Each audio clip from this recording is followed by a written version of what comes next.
in front of 400 people. I think I'm at Shea Stadium with the Beatles, and she asked me if I got my charger. Anyway, you might be looking at me, sir, wondering, is that the love child of Barry Manilow and Dr. Who?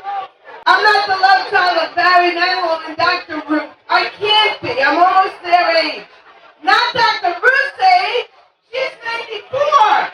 I'm almost Barry Manilow's age. I'm a retired New York City school teacher. Anyway, I taught in the toughest school in New York City. These kids didn't just chew their pencils, they swallowed the erasers and washed it down with vodka. Second grade. When we were young, we used to carve our sweetheart's name in the wooden desk. These kids carved their sweetheart's name in their sweetheart. Stephen Jefferson used to melt crayons on the radiator in 4th grade. So 20 years later, I brought him back for career day. He's the biggest methamphetamine dealer in all of New York.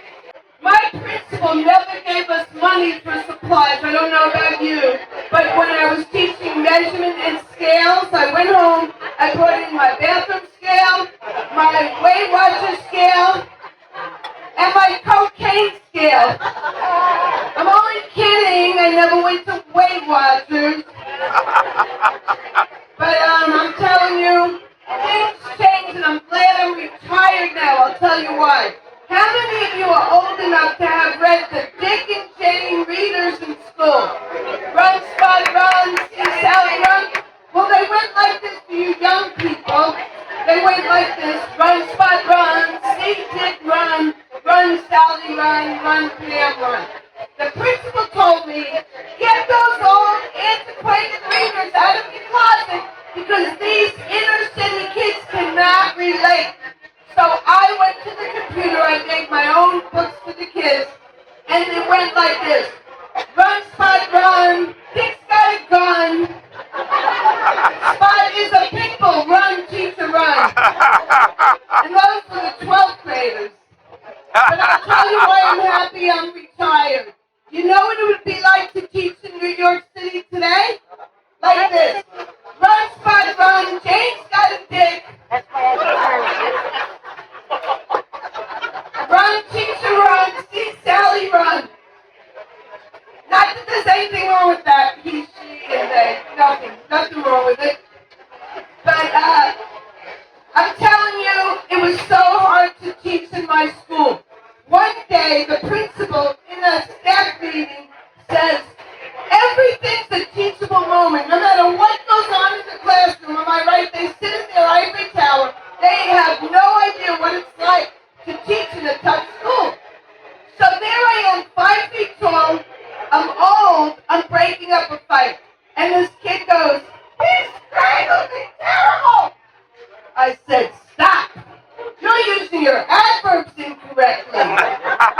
He strangled you terribly. This is a teachable moment. Now go beat the crap out of him.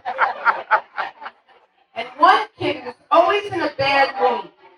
So he comes in all happy. I said, what's with you? Why are you so happy? He said, I brought in the word of the day and show and tell. I said, what? He said, Glock, G-L-O-C-K. Well, he didn't shoot me, and he spelled it right. So I put him in 3rd grade. And I gave him a scholarship to Harvard. He majored in neuroscience and minored in basketball. But, you know, they have this new thing, the participation trophies. Have you heard of it, Lois? The kids get an award just for showing up at school. That would have been handy on my honeymoon, because I was married twice, both honeymoons, because they participated, but very little was accomplished. I was married to a Jewish guy first, from the Bronx, and then I was married to a Chinese guy. So people would say, what's the difference? I said, no difference. I'm going to be politically correct. You ready? They're both money savers and drive very poorly. I changed the word so I could be politically correct. You want me to tell you the real punchline?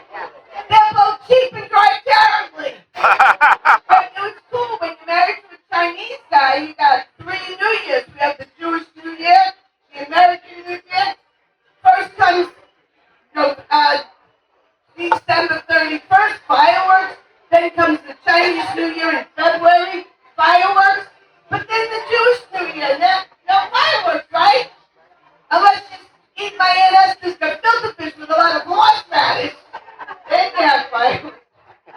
But when I was married to the Jewish guy, one holiday season, Hanukkah and Thanksgiving ended up on the same night. Who remembers that about 10, 20 years ago? Nobody. Anyway, that was the best holiday season I had because my mother-in-law only had to eat over once. The cuckoo on my biological clock is wearing depends. You heard of the information age? I'm headed to the inflammation age. And I'm losing my hair, but I know where it's going. It's going to my knuckles.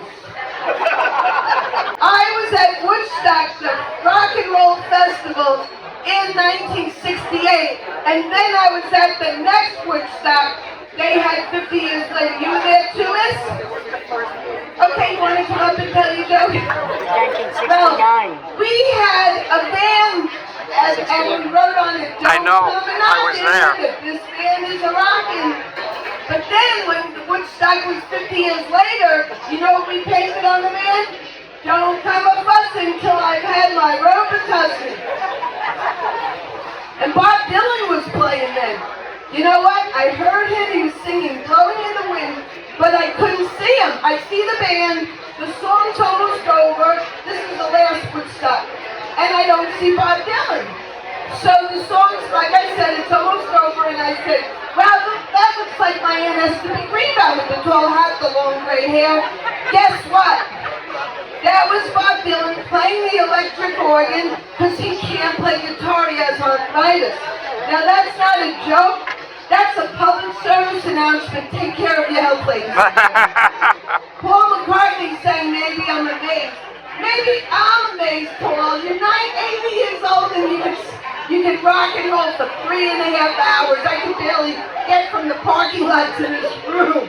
I did have another joke that I have on tape, so you know all my jokes leave on that I sold no rivers.